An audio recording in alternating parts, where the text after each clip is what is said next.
white, black, sort of brown. Let's give it a go.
A lot more black, we'll be back in a minute.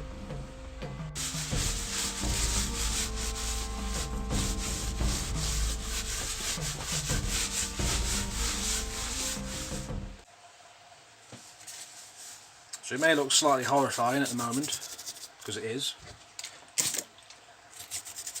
I don't use an airbrush for this job. I know it's popular these days to use an airbrush, put around much sleepy grime in or something. I don't. What I do is I get basically acrylics and I daub it everywhere in a big mess. And thin it, spread it, wipe off excess, fine tune the colours later. This is just like a base colour of gunk essentially. So when you do ballasting, if you miss a bit, it's not going to be that obvious. It also gives a bit of a coat into the rails to give them the colours that you want to later on, a bit of a base coat. But initially it looks a bit horrible.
Just taking off the excess, spread it out a bit.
brilliant.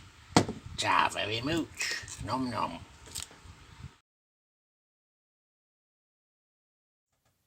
Right, it's now the 21st of September.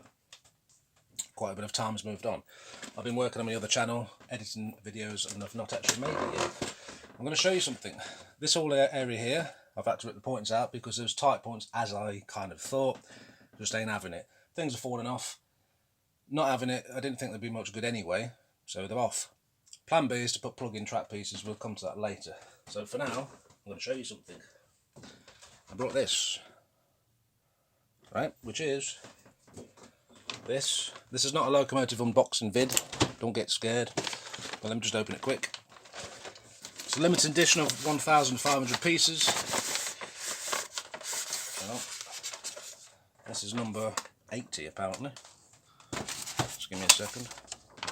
So we've got 3 coaches, detail packs, all the bits. I've already had it out, and obviously, you probably guessed already, it's Royal Scot.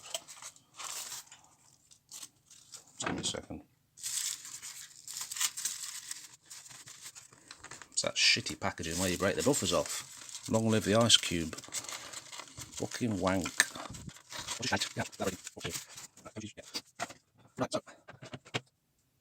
So after checking it, there's only 2 things I can see that would be considered to be slightly off. Now the first one is not this side, but on the other side. That's slightly off, so I just need to bend it 1/2 mm, glue it on, a non-issue.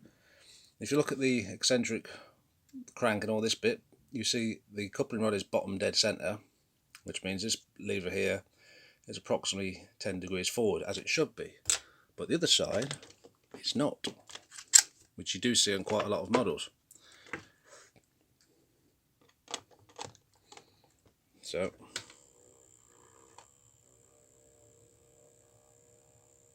there you go. So now it's about 15 degrees backwards. Now that's a common fault you see in quite a lot of Hornby locos. For some reason people don't put them together properly. So you get one of these called a nut spinner, and you undo it there, move it and tighten it up. So I'm going to do it off camera. So I've already mentioned this bit here, just needed a little teeny bit of glue. The smoke deflector there is slightly loose, again a little bit of glue. I've now adjusted that.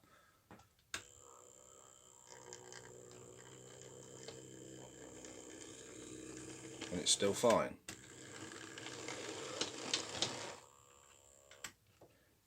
So, point being, the locomotive plus the 3 coaches came to, let's move that, came to £110 plus just less than £5 postage. Normally you can't even get this thing, Royal Scot new ones, for 170 or less. Normally they're sort of around about 170, not very often less, they're very hard to get.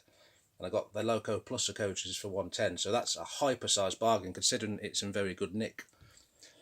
And I do need to do something about the lighting in here. Even though I've got those things, it's still quite in shadow, isn't it? I'm not really sure what to do about that. Maybe when it comes to filming things properly, I'll have to get some lights roughly where I am, looking that way. Anyway, I'll leave it there for a bit.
shortage, yes. All you do is screw down the four corners, clamps down onto the contacts, and it works fucking brilliant.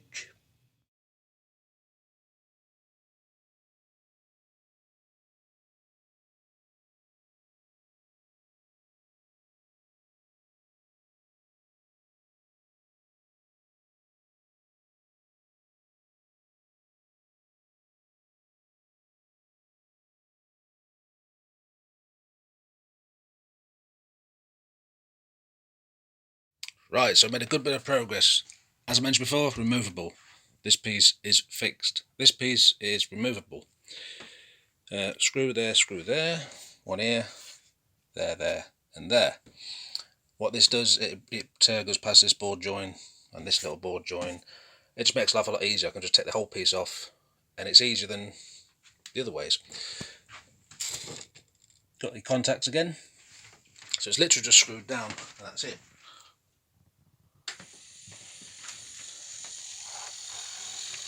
Happy days.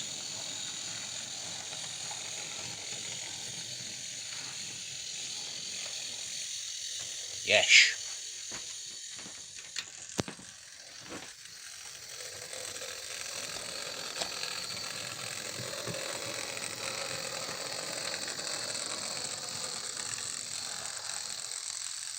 And fall off. Brilliant. Right, it's now the 5th of October 2020. Painted more of the track, there's still more to do. I've purposely kept the running lines less rusty coloured, because in real life there's more like dark brown black on the sides of the rails, so these little bits of rust here and there, but it's very subtle. I might go over it and do more. Getting the other sides is difficult because I can't see properly. Sidings here considerably more rusty coloured, the same as the one over there. Like I said, it does need touch-ups, but we can do it bit by bit. I've started covering the excessive holes for the point actuators up with bits of plastic card. That one there still needs doing, for example. And I want to start doing point rodding soon. Now I was going to use this kit, I might use it still, I'm not sure yet. Okay, but when you look at it, the size of the box, I'm going to go somewhere around here, compared to Perky, oops, it's considerably small. It's not really, the Loco isn't really much different in size, whereas the source material, albeit fictional, has a bigger box. You know, so to ignore the illustration, say, well, it's just an illustration, it's inaccurate, and this box might be adequate, or do we have a bigger box because it probably needs it to have more levers fitted in and look more like the location? I'm undecided. But either way, ideally, the box could probably be doing to being, I don't know, 1.5, 2 times bigger even. Not sure. So what we're going to do now, I'll sort that later. Like I did on the Ramby, and I've not done anything on that for a year, but I still want to. All these excessive bits sticking out, they look horrible, completely pointless, don't need them. So I'm going to whip them off. Before I whip them off, I just want to explain this, I've not glued it down yet. I've been packing the track up slightly, as I've done here as well. Reason being, it started to sag.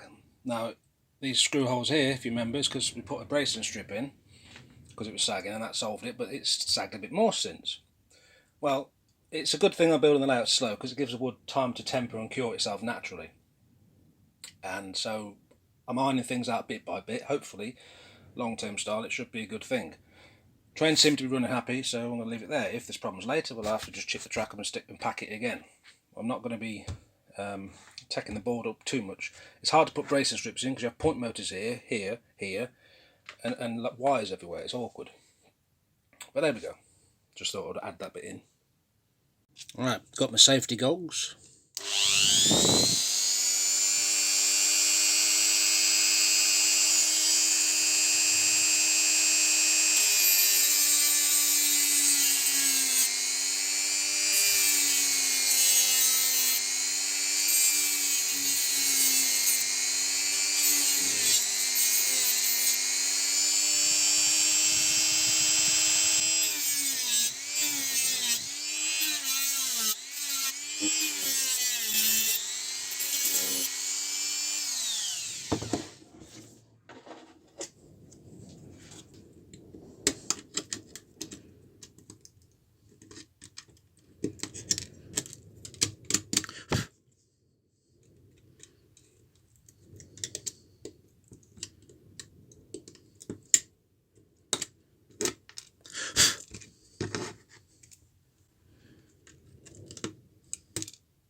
Well, I hope you can see that automatically looks a lot better.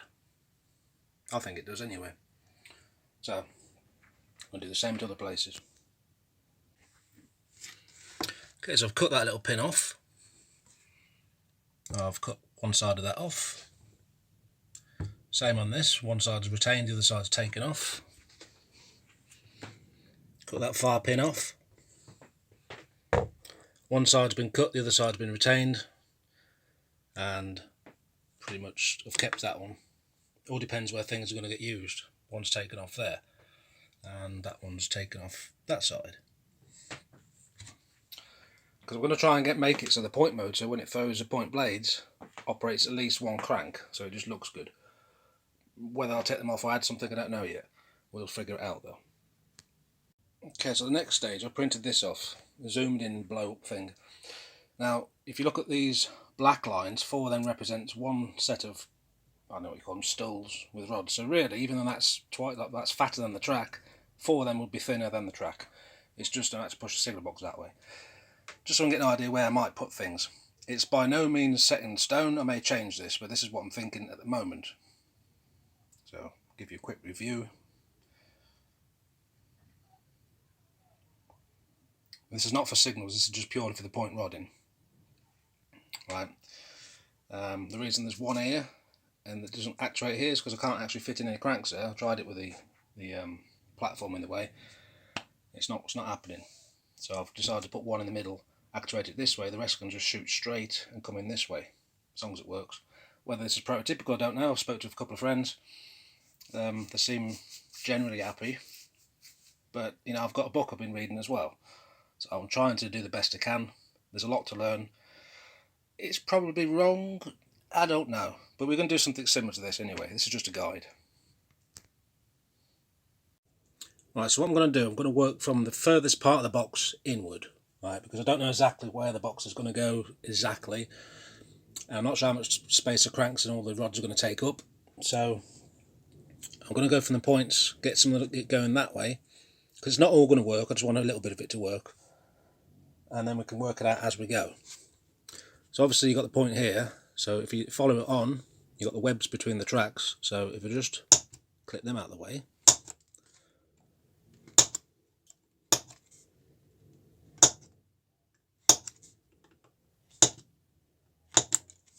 You now have a run underneath, and I'll have to do that to quite a few places. Okay, so this is becoming exceptionally fiddly as I thought. I've already knackered 2 completely, trying to get the rods in, and I've buggered them anyway. I've drilled a hole, it's put in. I will have to pilot hole 4 little holes and put the pins in. But we've got the first one in. I did try and put a stool there, but it wasn't having it, so it's just going to slide on a plate for now. And that's there. So essentially, that's it. That's the effect I'm after. You can just see the point rod, well, crank, moving a little bit. Okay. We've got this one half prepared. So the idea on this one, slide it in. Put that over there, hold it a second.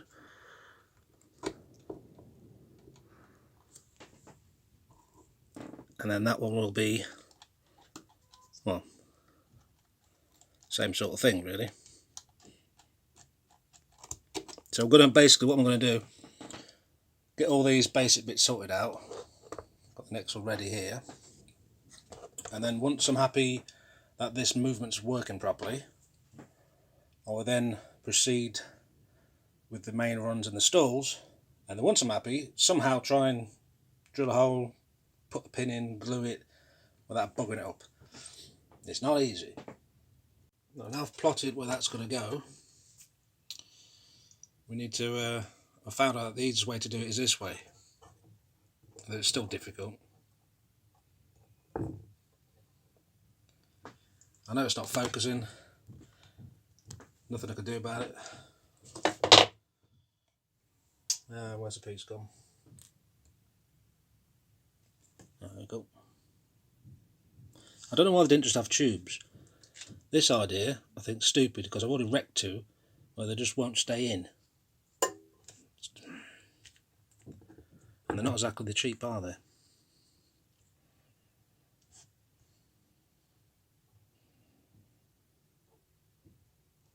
Right. First stage crimp, second stage glue it. Epoxy things. You can solder them, I'm not going to. If you get a good crimp on and super glue it, I think that should be adequate, we hope. The fiddliest things in the world. Right, bit of glue.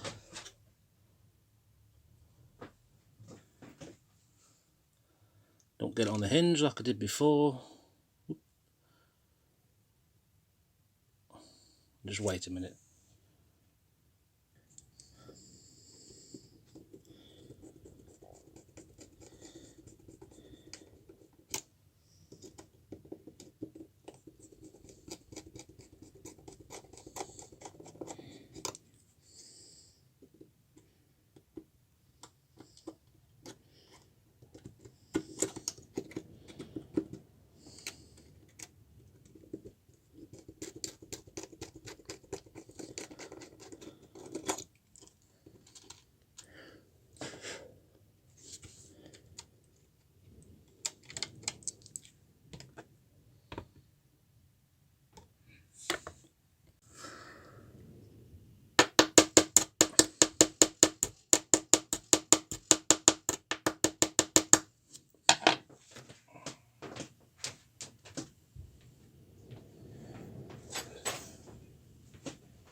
I can see this going tits up.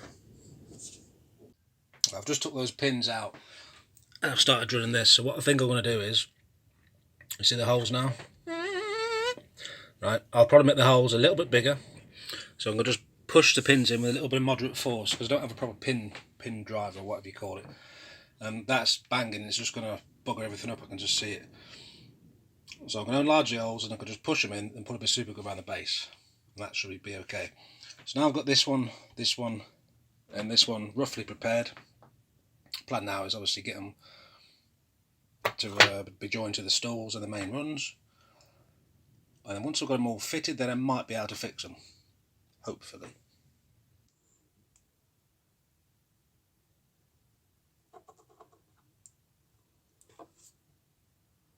Fiddly as anything. I've got to stick another one on the end.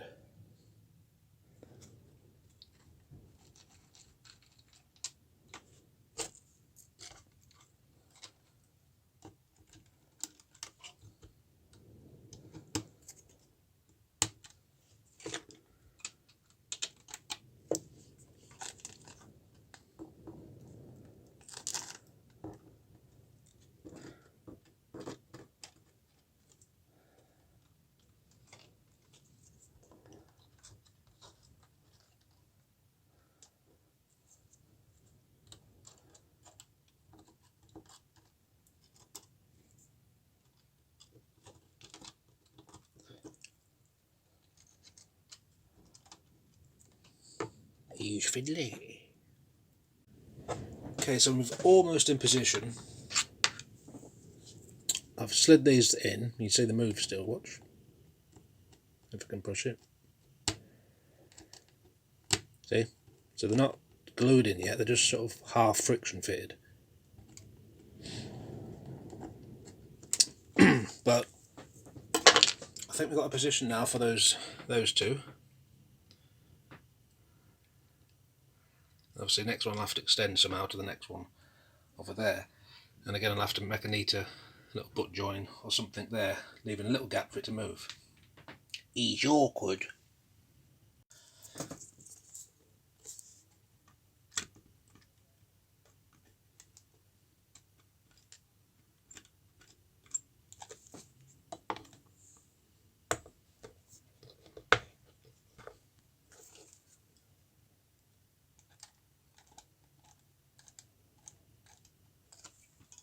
Obviously got to continue that piece across. And the same for that bit. Just have to be sort of kind of a half butt join, not really touching. But yeah, fiddly as anything. We've got the first bit working. I don't know if I'm going to fix these, because at the moment all it is the pins are in. It's just friction fitted, so I might do, but we'll have to wait, because I'm not really sure if I need to adjust them yet.